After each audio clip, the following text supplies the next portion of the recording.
Bonjour, bienvenue dans cette vidéo dédiée aux lois de Kirchhoff. Dans cette première partie de la vidéo, on va regarder la loi des nœuds, la loi d'Émaille. Ensuite, on va regarder comment effectuer une analyse complète avec les lois de Kirchhoff. Et on fera un premier exemple d'analyse. Dans la suite de cette vidéo, on verra un deuxième exemple d'analyse avec un semi-conducteur, dans ce cas-là des diodes. Et ensuite, un troisième exemple d'analyse avec un transistor bipolaire et on verra comment utiliser les lois de Kirchhoff avec d'autres stratégies et ainsi simplifier l'analyse. Première loi de Kirchhoff, la loi des nœuds va porter sur les courants présents dans un circuit. Donc on va analyser un nœud, comme ici cette intersection qui est à cet endroit-là, et on va regarder comment se présentent les courants dans ce nœud. Deux façons d'analyser cette loi des nœuds. Première méthode, on va prendre la somme algébrique des courants qui entrent dans le nœud et qui sortent dans le nœud. On va prendre ceux qui entrent comme positifs et ceux qui sortent comme négatifs. Et la somme de ces différents courants, en respectant cette règle, va donner un résultat nul. Ici, dans l'exemple, IR1 plus IR2 moins IR3 moins IR4 va donner au total 0. Il y a autant de courants qui rentrent que qui sortent. Deuxième façon d'analyser cette loi des nœuds, c'est justement de dire que les courants qui rentrent, dans ce cas-là IR1 et IR2, leur somme est égale à la somme des courants qui sortent, c'est-à-dire IR3 et IR4. Et dans ce cas-là, IR1 plus IR2 est égal à IR3 plus IR4. Donc on peut faire cette analyse selon une méthode ou l'autre, c'est exactement identique. Deuxième loi de Kirchhoff, la loi d'Émaille, celle-ci va s'intéresser aux tensions présentes dans un circuit. Cette loi stipule la chose suivante, la somme algébrique des tensions le long d'une maille est nulle. Pour ceci, il faut déjà définir ce qu'est une maille. Une maille, c'est un déplacement dans le circuit dans lequel on va définir le sens de déplacement et le trajet. Et on doit revenir au point de départ. Dans l'exemple ici, on va partir du point qui est là, monter dans l'alimentation, descendre dans R1, descendre dans R2, et on revient ici au point de départ. Et en fait, pour créer la fonction, donc l'équation mathématique liée à la loi d'Émaille, il suffit de prendre, en se déplaçant dans le sens de la maille, toutes les tensions qui se trouvent en sens inverse, on les prend négativement, et les tensions qui se trouvent dans le bon sens, dans le même sens que la maille, on les prend positivement. Dans le cas ici, si on part du point de départ qui est là, on aura moins VCC, plus UR1, moins UR2, et vu qu'on est arrivé au point de départ, on met égal 0. Voilà, maintenant, on va regarder comment utiliser ces deux lois. La marche à suivre pour utiliser les lois de Kirchhoff est la suivante. On va d'abord définir le sens des courants dans le circuit. Si celui-ci n'est pas connu, on le définit de manière aléatoire. Peu importe, si on se trompe de sens au départ, à cette étape-là, on obtiendra un résultat négatif. Ça veut juste dire que le sens défini est faux. Donc, il suffit d'inverser le sens et on a le sens positif. Deuxième étape, on indique le sens des tensions. Dans ce cas-là, plus besoin de les définir de manière aléatoire si on ne les connaît pas, vu que en fait, le sens des tensions est défini par le sens des courants. Ensuite, on va déterminer le nombre d'inconnus qui doit être égal au nombre d'équations. Quatrième étape, on va choisir les équations de nœuds. On doit démarrer par les équations de nœuds. Le nombre d'équations de nœuds va correspondre au nombre de nœuds total du circuit, moins 1. Étape suivante, on va compléter le nombre d'équations en partant du nombre d'équations de nœuds et on va compléter pour avoir le nombre d'équations correspondant au nombre d'inconnus qui est défini au point 3. Et finalement, on va faire la résolution mathématique des équations afin d'obtenir les équations qui vont nous sortir les valeurs recherchées. Voilà, on va maintenant effectuer un premier exemple. Voici le schéma du premier exemple d'analyse. On a ici 2 alimentations et 3 résistances. La première étape consiste à définir le sens des courants. Donc on va définir le sens comme sortant des alimentations. Et dans ce cas-là, on va définir le courant dans la résistance R3 contre le bas. Ensuite, le sens des tensions qui sera défini par le sens des courants. Donc on a ici les mêmes sens. Étape suivante, définir le nombre d'équations nécessaires qui correspond au nombre d'inconnus. Dans ce cas-là, IR1, IR2 et IR3 sont des inconnus. UR1, UR2, UR3 sont des inconnus. Par contre, IR1 et UR1 sont liés. Donc UR1, ce sera égal à R1 fois IR1, ou l'inverse. Donc en fait, ici, on a 2 inconnus qui sont liés. Donc ça nous fait au total 3 inconnus et pas 6. Donc on a 3 inconnus, il nous faudra 3 équations. On va maintenant déterminer les équations de nœuds. Dans notre circuit, on a 2 nœuds. Un en bas ici et un en haut qui est là. Donc on va en choisir un des deux.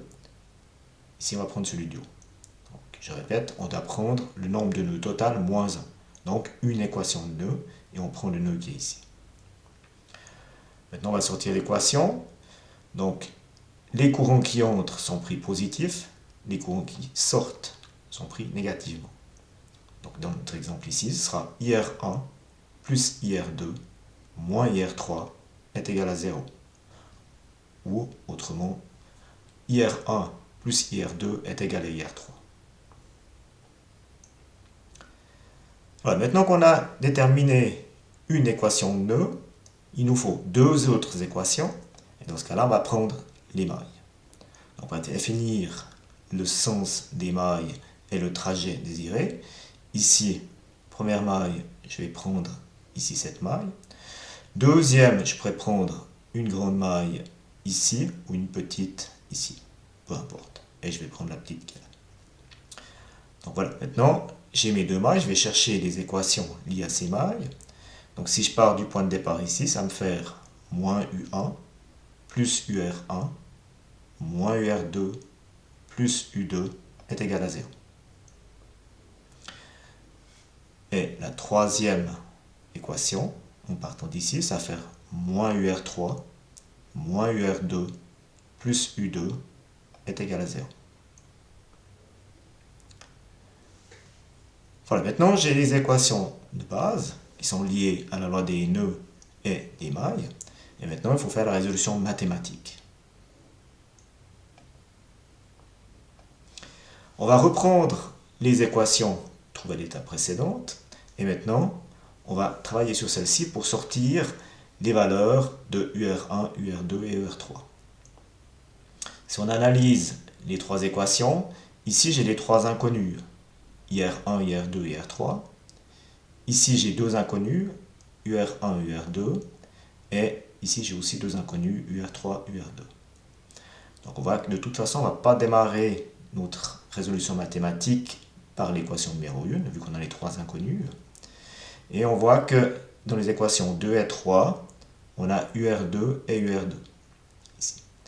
Donc, l'idée serait de sortir UR1 de l'équation numéro 2 et de sortir UR3 de l'équation numéro 3.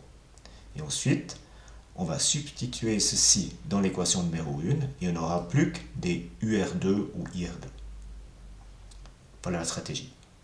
Donc on va démarrer avec l'équation numéro 2 dans laquelle on va extraire UR1. Donc on va passer les autres termes de l'autre côté. U1 va venir positif de l'autre côté, UR2 positif et U2 négatif. On va extraire ici UR3, même chose dans l'équation numéro 3. dans ce cas-là, on va obtenir UR3 est égal à U2 moins UR2. Et puis maintenant, on va prendre l'équation numéro 1, dans laquelle on a des courants, et en fait, on va transformer par la loi d'Ohm pour obtenir des tensions. Donc, on va réécrire l'équation numéro 1, mais en remplaçant I par U sur R. Et dans ce cas-là, on va pouvoir lier ceci après aux équations numéro 2 et 3. Première chose, on va mettre au même dénominateur commun. Dans ce cas-là, on va prendre R1, R2, R3. Voilà. Donc on va multiplier le premier terme ici UR1 par R2, R3. Le deuxième UR2 par R1, R3. Et celui-ci par R1, R2. Donc on obtient cette équation ici. Donc on peut soit multiplier des deux côtés par R1, R2, R3, ou alors analyser et dire que le multiplicateur ici doit être nul pour qu'on obtienne un résultat nul. De toute manière, on obtient que le multiplicateur ici est égal à 0. Ensuite, étape suivante, on va remplacer UR1 par ce qui se trouve ici dans l'équation numéro 2. Et même chose, on va prendre l'équation numéro 3, on va remplacer UR3. De ce fait-là, on obtient cette équation-là. Maintenant, pour mettre en évidence les U2 qui sont ici, les UR2 qui se trouvent à ces endroits-là, on va distribuer R2, R3 dans cette parenthèse et R1, R2 dans cette parenthèse. Et on obtient ceci.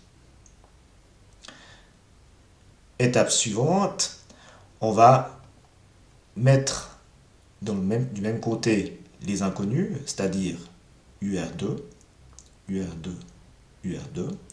Et de l'autre côté, on va mettre tous les termes qui ne contiennent pas d'inconnus. Donc R2, R3, U2 sont des valeurs connues, R1, R2, U2 sont des valeurs connues, et R2, R3, U1 aussi. Donc on a ici tous les termes qui dépendent de UR2. Ensuite, on va mettre en évidence, pour simplifier un peu cette formule, donc on va mettre en évidence à gauche UR2, et à droite, on va réarranger pour mettre en évidence le R2 qui se trouve ici sur les trois termes, et puis on va mettre en évidence U2 qui se trouve ici et ici. Dernière étape, on va isoler UR2 en divisant des deux côtés par cette parenthèse. Et on obtient la valeur de UR2 qui est cette formule-là. Donc maintenant, pour résoudre ce circuit-là, il suffit de mettre les valeurs des trois résistances et des deux alimentations dans les formules qui sont ici. On va commencer par cette formule ici. Donc UR2 est égal à. Une fois qu'on a trouvé la valeur, on peut mettre cette valeur dans l'équation ici numéro 2 et numéro 3. Et on aura les trois valeurs de tension sur les résistances R1, R2 et R3. Et de ce fait-là, on peut calculer ensuite les courants par la loi d'Ohm. Voilà pour ce premier exemple d'analyse. Dans la vidéo suivante, on effectuera un deuxième exemple d'analyse. Je vous remercie de votre attention et je vous souhaite une bonne journée. Au revoir.